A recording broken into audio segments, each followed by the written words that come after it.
একটি নারীর কাছে ওষুধ ধ্বংস হয়ে যাবে। ভালো করে বুঝতে হবে, ভাগ্য কি বলছে। তাহলে একটা নারীর কাছে সে নষ্ট হয়ে যাবে, মৃত হবে। কে?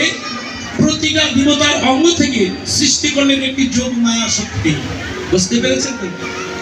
যোগমায়া শক্তি যখন সৃষ্টি করলেন, ওর হাতে দিলেন একটি অমৃতের ভাণ্ড তুলে দিলেন। কি ভাণ্ড? অমৃতের। মানে দাদা টক খাওয়াচ্ছে কিন্তু পায়েস খাওয়াচ্ছে না। 2 দিন থেকে টকে খাওয়াচ্ছে দিদি, পায়েস হচ্ছে টকের স্বাদ আছে। তাহলে যখন অমৃতের পাত্র যখন তুলে দিলেন, অশ্বরীকে নিমন্ত্রণ করা হবে। অশ্বরীরা নারীর অঙ্গ ভঙ্গিমা দেখে তাদের ওই অমৃত নেওয়ার কথা দূর হয়ে গেল। কিন্তু শেষের দিকে আসলেন কে? দেবীদের মহাদেব শেষের দিকে এসেছিলেন। তার এক নাম হচ্ছে মৃত্যুঞ্জয়, যে মৃত্যু